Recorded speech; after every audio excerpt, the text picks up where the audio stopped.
Good morning, everyone. Thanks for joining Columbus City Council.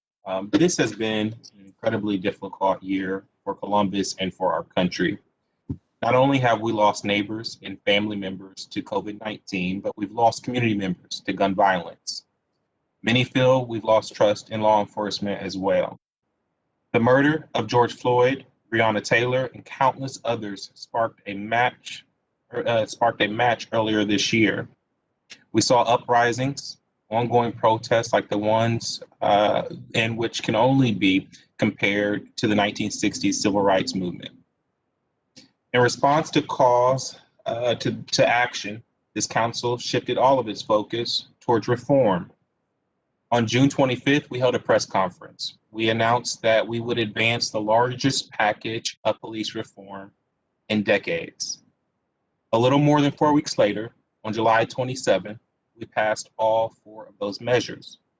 We rewrote our purchasing code to demilitarize our police force. We limited the use of no-knock warrants, the tactic that led to Ms. Taylor's death. We instituted background checks for hate group affiliations.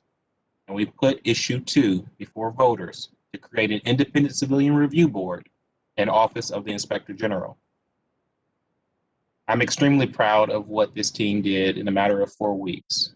Normally, those projects could take months, but we mobilized, you stepped up, and we pushed reform forward. On November 3rd, voters registered their resounding support for issue 2, with more than 70% of the votes cast in favor of accountability and reform. While I'm proud of these measures, Council knows that there is still racism and inequities built into our structures of safety, criminal justice, and our budgets. We're here today to talk about how Council will reimagine public safety during this budget process and beyond. We have 3 key principles, 3 key pillars that will frame and drive our decisions. First, we need to establish an alternative crisis response system. Columbus currently has an excellent pilot that show potential for this new vision. The Mobile Crisis Response Unit and the React Opioid Team both show enormous promise, but we have yet to scale or integrate them fully into our emergency systems. Second, we need to invest in accountability and a better division of police. This starts with the Civilian Review Board and an Office of the Inspector General, but that's not where it ends. We also need to invest in our officers. We have so many good, committed officers, and we've heard that they want reform too. Third, we need to invest in violence prevention. This means not only going after the shooters on the streets, but making sure young folks have what they need so they never pick up a weapon in the first place. These 3 pillars will guide our budget process. It's also important to note that one can't separate public safety from critical investments in our operating budget, like affordable housing, pre-K, college access, transit, and more. We know that these investments are connected. We've got to bring a strategic eye to ensure we have a holistic conversation. But we also can't overlook what issue 2 and the creation of a civilian review board means to this community. At this point, I'd like to turn things over to my council member, my colleague, Rob Dorns, to talk more about issue 2, the Civilian Review Board, and our focus on accountability. Councilmember Dorns. Thank you, Council President. As you mentioned, when this council stood together this past June to announce our first steps to reimagine public safety, I spoke about the need for transparency and accountability. Too many in our community had lost faith in our current public safety infrastructure. We immediately went to work building the foundation for a civilian review board for Columbus. We met with national experts, we held public hearings, engaged the Division of Police, along with community leaders to bring transparency and accountability in public safety with a civilian review board. As you mentioned, on July 27th of this year, this body unanimously passed Ordinance 1819, sponsored by Council President Hardin and myself, which placed issue 2 on the ballot. This legislation set in place not only a civilian review board, but just as importantly, an independent investigative body to ensure the board has professional staff to conduct real and transparent investigations into potential police misconduct. I'm incredibly proud that the citizens of Columbus supported issue 2 with over 74% of the vote. A civilian review board and office inspector general is now enshrined in our city charter, our Constitution. I want to thank Council President Hardin, my colleagues, the mayor, the city attorney, and the voters for making this a reality. That said, our work is not done. In the coming weeks and months, City Council will begin to pass legislation formalizing the operations of the board and the inspector general. Soon, we will pass an operating budget which will ensure that these bodies have sufficient funding. We heard this over and over again from national experts, the need to ensure that these bodies have sufficient funding to do what they need to do to ensure transparency and accountability. Next, we'll craft legislation to seat board members, set their terms, and other details. I want to thank the group of community leaders that have been meeting for months to study the most effective ways to structure our review board here in Columbus. We know we have more work to do to create the transparency and accountability for our police force. For months, I've pushed the Division of Police to ensure that all officers at all times while interacting with members of the public have badge numbers readily identifiable. This is critical to ensure that members of the division can be identified in photos or videos when there are allegations of misconduct. We know that a large majority of our officers conduct themselves professionally and properly, but when we can't identify those that have failed to uphold their duty, all officers get painted with the same brush. This is not acceptable. The recent report issued by the law firm Baker Hostetler makes it clear. The lack of police officer identification was a serious problem for the city identifying officers involved in alleged misconduct. I've worked with Chief Quinlan on this issue and am pleased that initial steps have been taken. However, we will begin exploring legislation to ensure that all police uniforms have such identification to ensure that officers can be identified. Again, this is both important for members of the public and our officers. This is how we make sure that we have the right foundation in place to bring about transparency and accountability that the public expects and is necessary. Next, I'd like to introduce President Pro Tem and Council's Finance Committee Chair, Elizabeth Brown. This committee will play an incredibly important role in the conversation that we're having around reimagining public safety. President Pro Tem. Thank you so much, Council Member. And thank you all for being here, for the press who have tuned in. This is an absolutely critical conversation for this year and for all years coming ahead of us. When I think about our goal, making all residents safer, I believe that must include reinforcing the covenant of trust between the peace officers we employ and the residents they serve. Of course, as I've said before, it should never look or feel like our residents and neighborhoods are being occupied. That means continuing to demilitarize our division. We are all on the same side here, and we need to enact policies that reinforce that fact. I also know that must include investing in common sense solutions. All those things that you've heard my colleagues say already, and that my colleagues will say in their portions of this event as well, such as our 911 dispatch office, where key decisions are made about what kind of help to send to residents who call. We need to train, support, and pay those who work in the dispatch office in a way that reflects their critical role in the process. And we need to integrate our partners into this work to ensure we provide the right response for every call. After all, we can't rely on police officers alone to solve every problem. As we work to stop violence in our city, we can't lose sight of the fact that policing is a response to violence. It does not prevent it on its own. Preventing violence includes community-driven violence intervention efforts. Through the budget process, we need to reinforce key initiatives that we know are effective. Our violence intervention work led by APS and our partners, Columbus Urban League and Community for New Directions. Our CARE Coalition and the social workers who help residents address their trauma and build resilience in the wake of violence in our neighborhoods.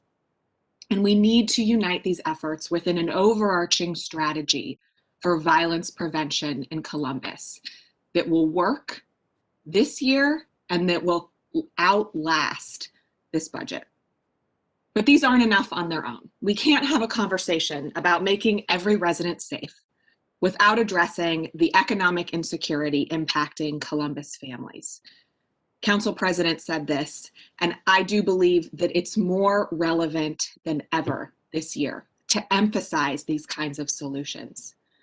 We released a financial empowerment roadmap earlier this fall that demonstrated not only the economic pain of many Columbus families, but also the disparate presence, the disproportionate presence of that pain among our families of color.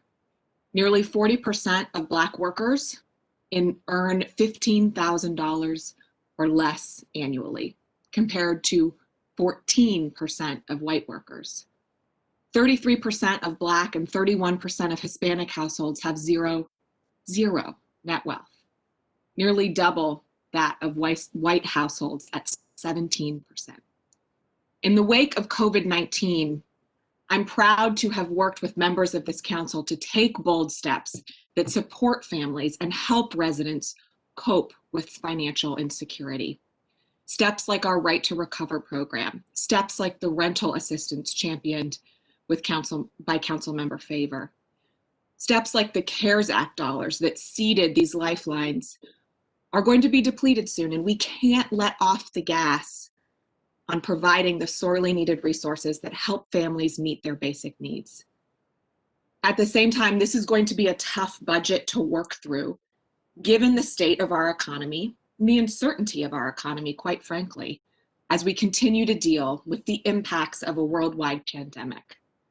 But as Finance Chair, I will be looking for ways to continue supporting every family in Columbus. In the coming weeks, Council will hold hearings to review the proposed budget with city departments. Although a review of this budget is closely linked to promoting public safety in every neighborhood of our city, we want to harness the unprecedented, we're going further than the typical hearing process, because we want to harness the unprecedented public engagement we've received this summer to arrive at solutions that truly move our city forward together and that have the buy-in of our residents. So that is why we're going to work with the Saunders Company to facilitate an extensive community engagement process on top of our budget hearings. They will conduct surveys, focus groups, large community events, in the 2020 sense of a large community event, either virtually or under strict COVID-19 safety guidelines, pending the trajectory of our community spread in the coming months. Many people aren't able to engage with City Council during traditional hearings. They are busy living their lives that are harder now than they have been recently. Our public engagement around reimagining public safety will focus on engaging with people who typically are not heard through a traditional hearing process, but are directly impacted by the decisions the seven of us make. Our hearings will start tomorrow when I hold the Finance, Recreation and Parks, and Education budget hearing at 3:00 p.m.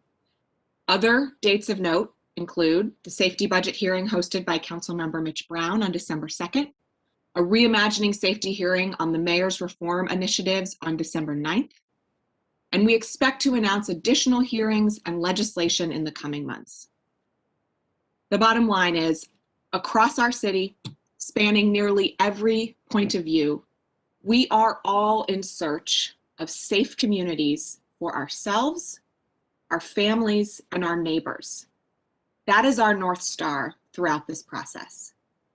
I'm now happy to introduce and turn the microphone over to Safety Chair, Councilmember Mitch Brown. Thank you, President Pro Tem, and also thank you, Council President Harden. I appreciate your leadership and all my colleagues' dedication to ensuring our community is safe for all who live, work, and visit here. In my years of public safety, I've come to understand the importance of matching the emergency response to meet the situation at hand. This requires investment in people, training, and systems to ensure our first responders effectively serve the residents of Columbus. I believe that the overwhelming majority of our Columbus police officers and firefighters put on their uniforms every day to serve and protect our community. However, I recognize that we as a community have asked our officers to address issues caused by poverty, drug addiction, and mental health. While I know our officers would step up to answer the call, and they have, we cannot and should not enforce our way out of these societal issues. We must continue to build on pilot programs that invest in diversified emergency response through outreach and treatment while continuing to meet our community's high expectations. I've always been supportive of improvements to the Columbus Division of Police. Our division, like all police divisions, needs to be able to adapt and continuously improve. I am confident that our officers and command staff are capable of progress and growth. However, while we must be adaptive in our treatment of mental health and drug addiction, this council must also maintain our investment in our public safety forces to keep personnel, vehicles, and technology available to respond to our residents in crisis. Violence, specifically gun violence, has had an immense toll on our city and our residents this year. With a record number of shootings and homicides, we must continue to invest in reducing gun violence. Without paramedics, trauma physicians, and nurses, we certainly would have seen more loss of life.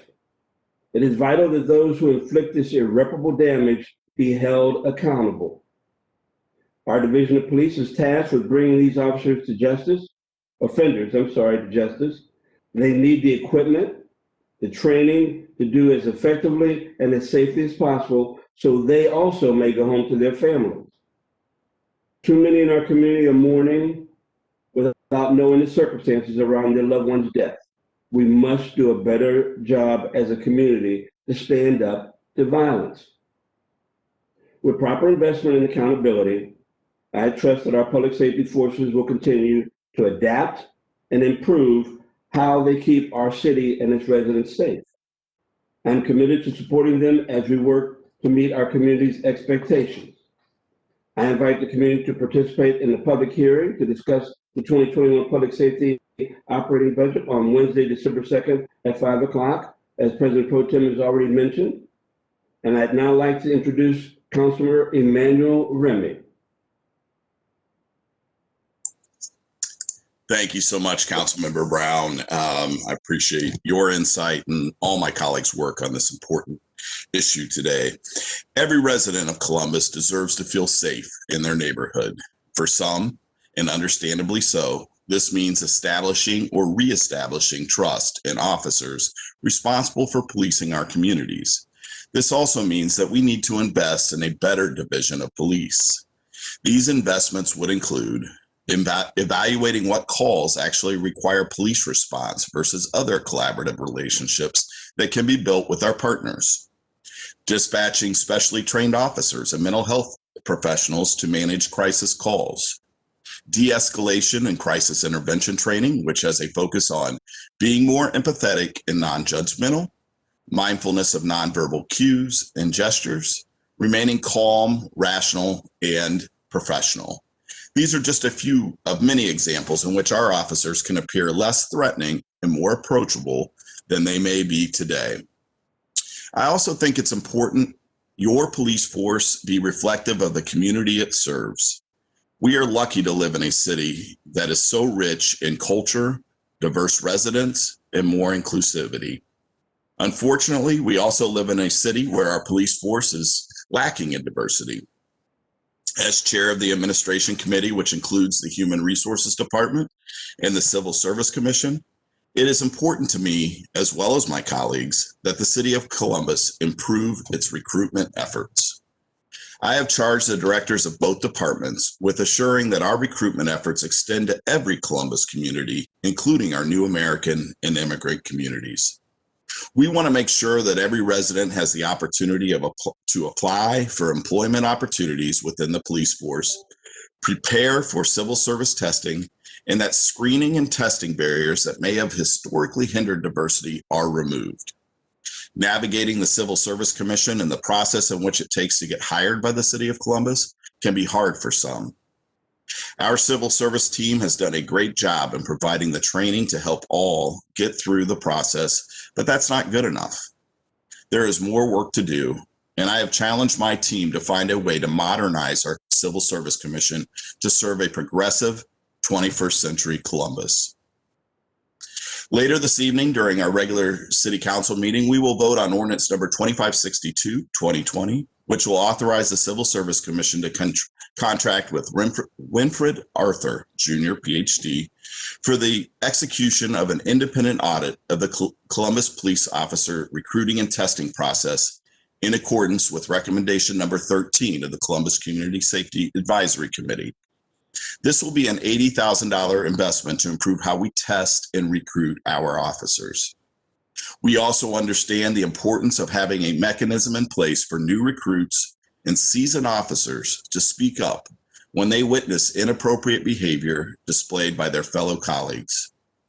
It is important that they have a voice to share their concerns about the attitudes or actions of other officers without fear of retaliation. This is why we want to build and provide this reporting mechanism for our officers. We are working on the potential for the city to institute a fraud, waste, and abuse line for our employees to utilize anonymously and privately so there is transparency and accountability. Lastly, it is critical that we invest and strengthen early warning systems to root out bad and/or problematic officers. I would argue that it is a small number of officers causing the majority of the problems. The goal is to implement a system that will identify behaviors that lead to adverse interactions with the public and provide correction, identify resources to mitigate behavior, or remove these officers from the field. In closing, I would like to thank all of our listeners and viewers for tuning in this morning. And without further ado, I would like to introduce my colleague, Councilmember Shayla Faber. Thank you, Councilmember Remy, and good morning to everyone joining us virtually today. I'm proud to be here along with my colleagues as we continue our efforts to reimagine public safety in Columbus. As chair of Council's Housing and Criminal Justice Committees, I will be focusing my efforts over the next several months on advancing investments in these areas. Housing is a basic, essential need, yet far too many in our community are unable to access safe, decent, and affordable housing. Not only are too many families paying more than half of their income on rent, our city continues to grow at a fast pace, and we will be unable to keep up with the high housing demand. We must invest in more building and maintaining a housing stock that can support the needs of all of our residents, including those who are low income, seniors, and disabled. I'm proud of recent projects and developer commitments to build housing at 60% AMI and below. This is progress, but we have much more to do. I look forward to continuing my advocacy in this area and putting the proper resources in place to support our growing needs around housing. Additionally, we find ourselves in the midst of an eviction crisis that disproportionately impacts women of color and their children. A permanent tenant-based rental assistance program can go a long way towards protecting our most vulnerable residents and keeping them off of our streets and away from an overburdened shelter system. These are the types of investments I know can improve the trajectory of our city. Also, essential to our future is our youth. This year, we've seen an unprecedented rise in youth-led violence. Our young people need our support, and we must take their needs seriously. Whether it is early intervention measures to help youth find jobs and other opportunities to deter them from violence, or if it is working intentionally within our juvenile justice system to effectively prepare them to re-enter society, we must do more to meet their demands. I'm committed to this work, and I want to see all of us commit to putting the proper resources in place to support the future of Columbus. I strongly believe that reimagining public safety means we must make strides to reinvest in our community. I'm looking forward to interacting with our residents and other stakeholders in the coming months to determine how we can invest in the best initiatives for all of us. And with that, I would now like to introduce my colleague, Councilmember Tyson. Thank you. Thank you, Councilmember Faber. And I want to thank all the viewing and listening residents this morning to our council talking about reimagining public safety. This morning, I'm going to take a few moments to reflect on reimagining public safety and gun violence through the lens of public health.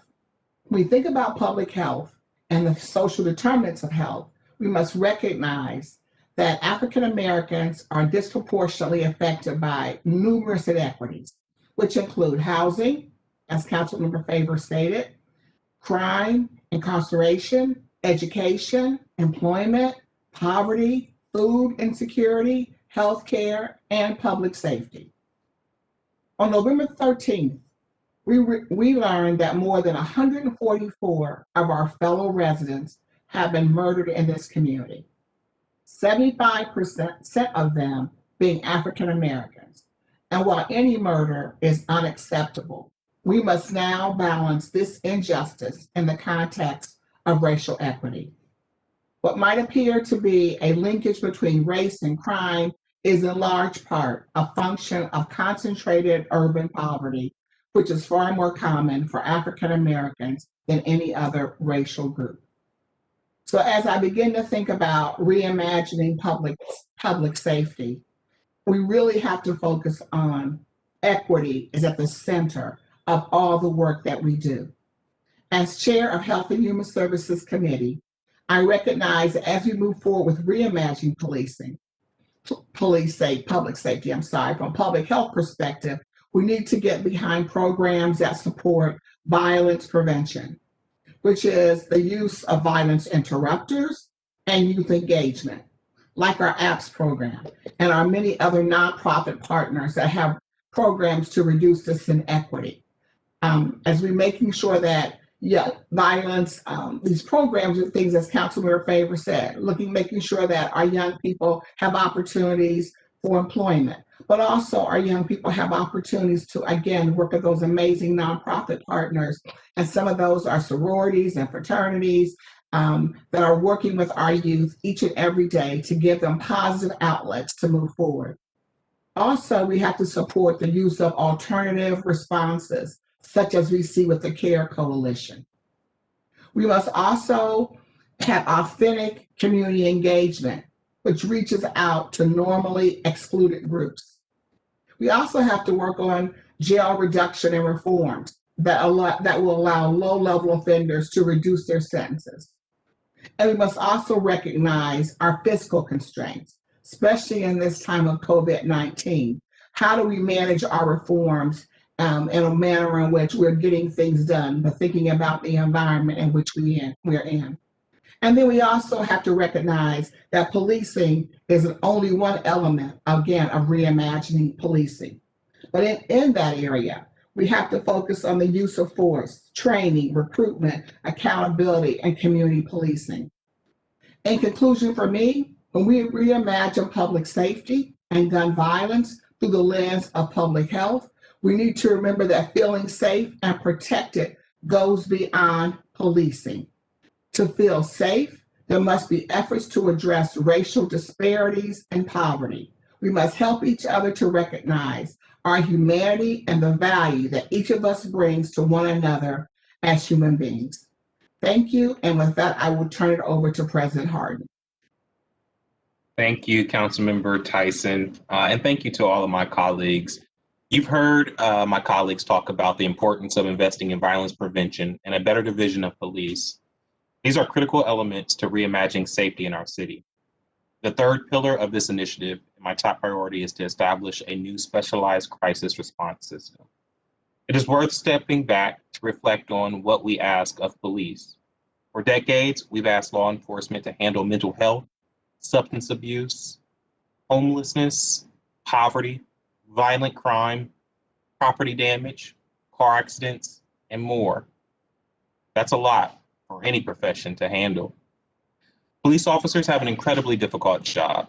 They're asked to play pickup games, to bond with kids, solve murders, document accidents, and de-escalate violent situations, and that could all be in one day. Our officers do the best they can given the vast set of problems thrown at them on the job. And being an officer has only gotten harder since COVID swept across our country and violent crime spiked. 911 call data reveals that much of what our officers are asked to deal with are problems they may not have the exact tools to solve. In 2019 in Columbus, there were more than 14,000 calls for suicides and mental health disturbances, more than 11,000 calls for wellness checks. My top priority for the Reimagining Public Safety initiative is to ensure that those calls and more can be answered by unarmed crisis response workers who can help provide folks with the care and the resources that they need. A specialized crisis response division to provide the opportunity to improve resident safety while freeing up sworn officers to focus on instances that do require the attention of armed law enforcement.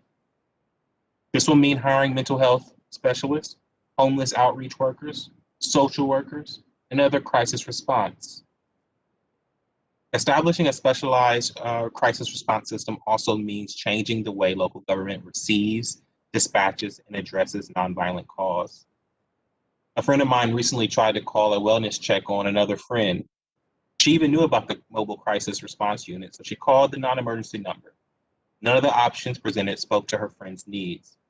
When she got through to a person, a city employee told her to call Adam H.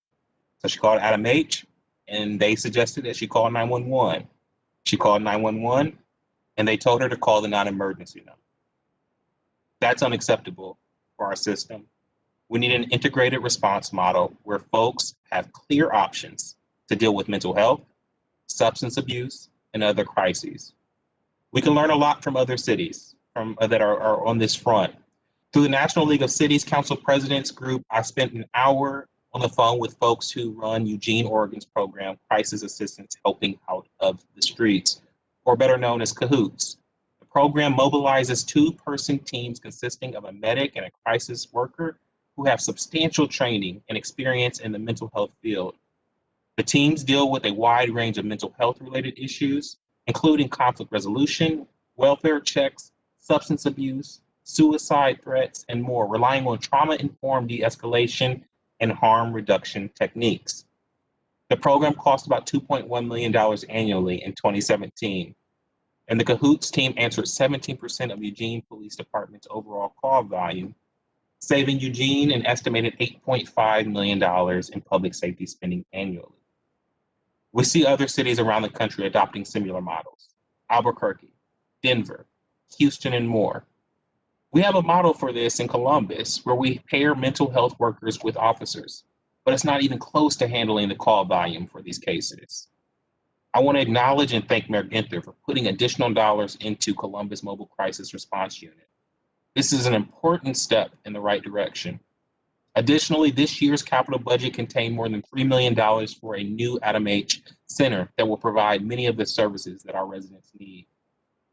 Establishing an alternative crisis response system that can adequately answer the calls for service will require a multi-year effort. But it starts with this operating budget. Now, some people have told me that they're tired of talking about reimagining safety. They think because protests are over, the work is done. Well, this council is here to tell you that we aren't anywhere close to done with this. Reform is a marathon, not a sprint. I'm appreciative that my colleagues are committed to this process just like I am, but our voices aren't enough.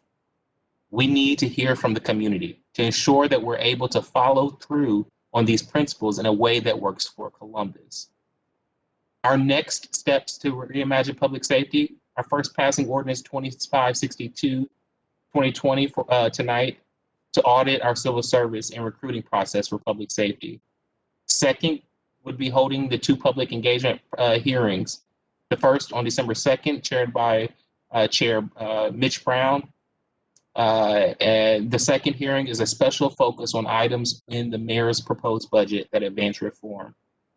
Beyond that, the Saunders Company will host focus groups, citywide surveys, and large events to garner more feedback from the community. Then we'll pass a budget in February. We've got work ahead of us, but I'm confident that through this process and with the community engaged, we can usher in a safer, more prosperous city. At this time, we will take a few questions from members of the media. We're going to use the raise hand function. You should see a hand icon in the bottom right-hand corner of the screen. After you press that icon, you should see a hand next to your name in the attendee list. When you're called in, you'll be unmuted. Please specify if you'd like to address your question to a particular council member. Please say your name and what media outlet you're with. And after you ask your question, please click the icon again to lower your hand.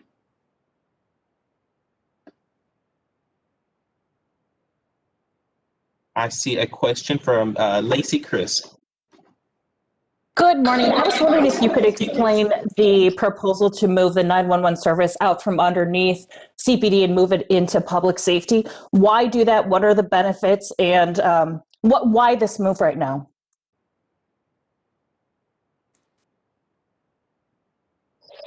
What we are, thank you, Lacey, for the question. What we are kicking off today is a process of talking with the residents, but also with the administration about proposed actions in this budget and proposals that we might hear from residents.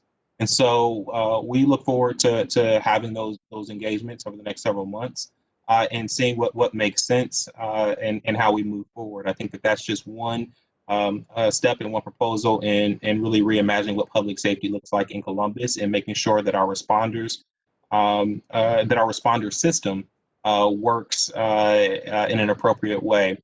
I'd ask, does Councilmember Mitch Brown, Chair Brown, do you have any other comments on that?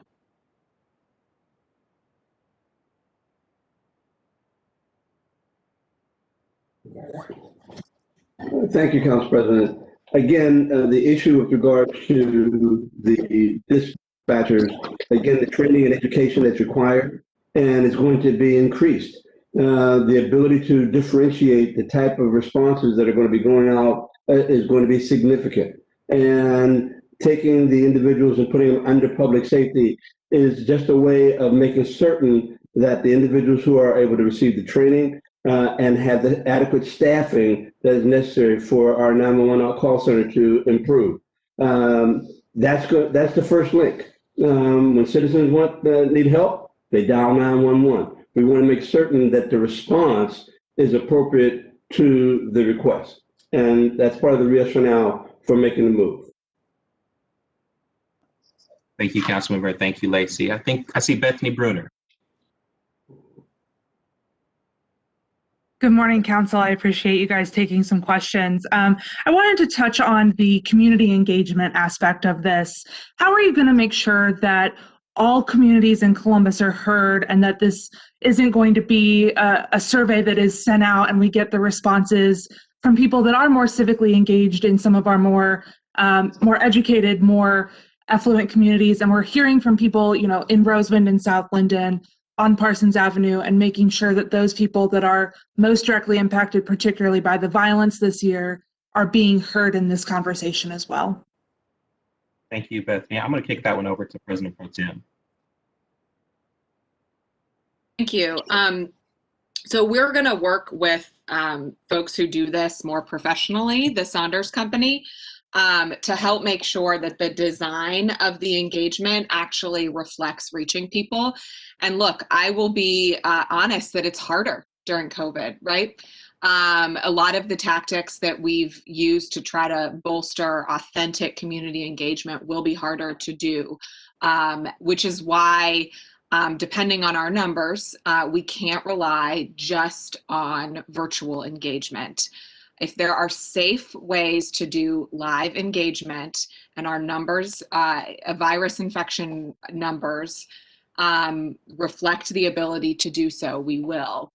I think another important piece is engaging partners who serve folks on the ground in these neighborhoods on a regular basis. So it's not, City of Columbus coming to your neighborhood. It's community development for all people, right? So that, we've got that kind of, and I'm just using them as an example, but that we've got that kind of community-based engagement. One thing I think we all know is that if a resident who largely is marginalized by kind of typical engagement styles or daily life in the city of Columbus, if they hear from somebody they trust about entering a conversation, they're much more likely to do it. Versus, hey, here's the city of Columbus, just come and show up. So those are the kinds of strategies that we're going to use. And we have no ego about being all-knowing on this stuff. So we want to hear from residents about how they want to see this engagement happen too. But I will remind you, when we did our public safety hearing process over the summer, we saw incredible levels of engagement in those hearings. So, we know that this issue is critically important to residents. So I think it's a combination of having the authentic conversation through the right channels. Because, when we had those hearings throughout the summer, we did see an outpouring of engagement, and we did it essentially in the same way you're all tuning in today. That's not good enough moving forward, but I do want to highlight that people are here for this conversation. Thank you, President Pro Tem. I think Lacey has another question. Thank you. I was wondering, in the initial budget proposal, Mayor Ginther said that the police department's budget would be cut about $20 million. Does that account for things like 911 being taken out from underneath the CPD's purview to public safety? And I think some may wonder, at a time when we're having record levels of violence, record levels of homicides, why take money away from the police department? Thank you, Lacey, again for the question. One of the things that I'm really proud of this council is that we've taken, even back in June and July, a very complex issue and worked thoughtfully through engaging stakeholders from public safety and from the community, and put forward comprehensive reforms, policies, and strategies that we believe will still continue to keep us safe, but also reform how we do public safety. We plan on doing that now too, during this budget process and working with the administration. Again, what we are doing today is kicking off that process, that deep dive into the mayor's budget, and inviting the public to be a part of how they view public safety and how they plan to move it forward. And so I think that we'll have more to say about specifics of the budget as we go through the process.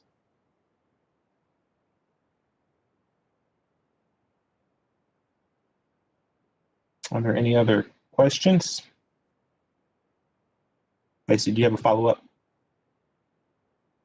Yeah, I guess, and I know you said you're not looking into specifics, but in the budgets, the mayor's budget proposal, it looked to me like there was a proposal for 50 fewer patrol officers. Can you help walk me through the reasoning behind that and what they will be replaced with? I'm just trying to get a better grasp on the thought behind it.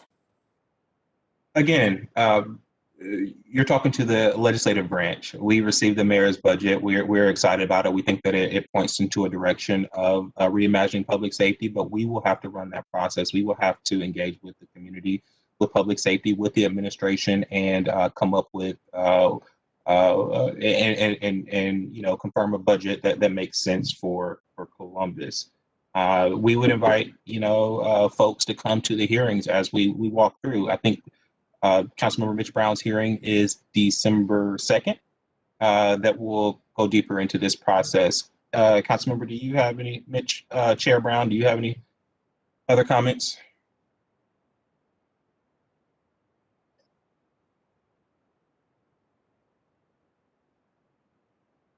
If not. Yeah, no, I'm sorry, Council President, the technology.